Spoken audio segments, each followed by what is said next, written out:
most newspaper or media managements are looking for what I would call jack of all trades, but master of none. I think in the past, you had people who covered a particular beat, especially specialized beats, um, like environment, you have health, you have the courts, you have crime, you have police, you have politics. People were covering it rather carefully. And they sort of learned while they were doing the beat. They learned from their seniors, they understood uh, the terrain.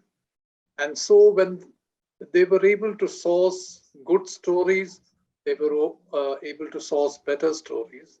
But I think, with the rise in the number of channels, the rise in the number of publications, we have seen, and also digital media, we've seen that people are being parachuted suddenly. So one morning, you have never gone to the court, and suddenly you find you're reporting on the court matters. Now, what happens is the reporting is flaky. It may often lack gravitas, as we have often seen in health reportage.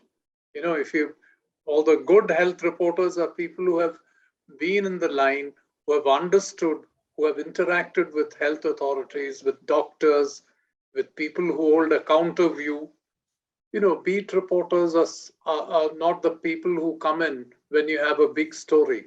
You have these so-called star reporters who, I'm afraid to say, are often less conversant with the terrain they are being dropped into. They are parachuted into, suddenly there is a health story, so we'll get the star reporter there.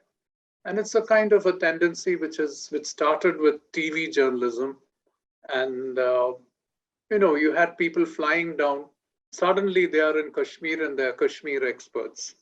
Well, to understand something like Kashmir, you have to be there. You have to have learned the ropes, not as a star reporter, but as an ordinary mortal.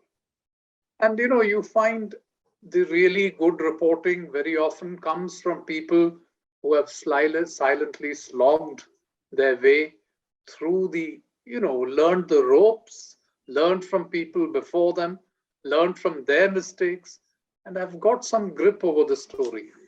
Now, we don't really have that level of commitment from managements, and that commitment has been on a decline.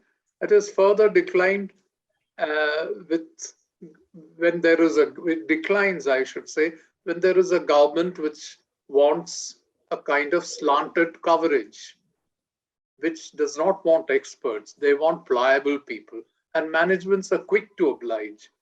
There is news in Tamil Nadu. The Tamil Nadu correspondent who has followed the beat will be just an accessory in the news coverage.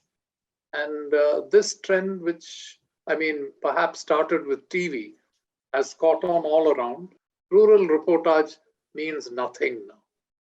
Rural reportage is something, I suppose people say, oh, Sainath may be doing it. But, there was a time when rural reportage was taken very seriously.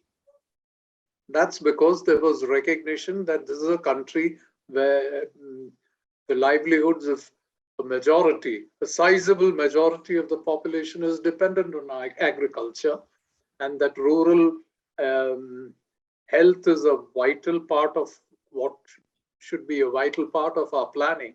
But now it is not. So it's a kind of what I have often heard editors say, it's not such a, in quotes, sexy topic. So, so why have rural reporters? It's better to put them on some other beat, which is very urban, and where, these rural problems, which people like to shy away from, it all boils down to one thing. It boils down to one thing, that how experienced is he at it? How experienced is he at legal coverage? Should he be writing stories without attending the court? Should he, as you said, lift it from Live Law or one of those legal websites and just rehash it around, which I find a lot of people do. But Live Law may be presenting you the bare facts, but Live Law is not presenting, for example, what was the reaction on the face of the accused? What was the reaction of the person who was the victim? How did they take it in court? And when you have you talked to them? If you are going to Live Law, unless Live Law has talked to both parties, that will be absent from your coverage.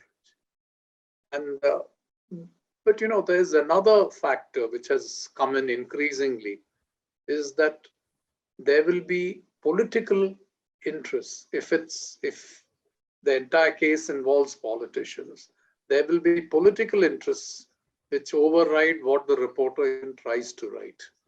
And that could be that there will be an overwhelming pressure put on him to get the side sometimes of the perpetrator. And his editor, who wanted it in the first place, will say, it's good to get a balanced view. So what you do is, somebody has been kicked around, bullied, or physically assaulted, and you're talking to the guy who hit him. That's it. And you may black out this side because your paper wants you to do it. So in such a situation, I think, also some great responsibility rests on the editor. And the editor has to take a call and say, look, we are not going to give publicity to the perpetrator of a crime. We are also going to listen to what happened to the victim. Let us get his or her side of the story. So to get all this together is difficult, but it was happening much more in the past.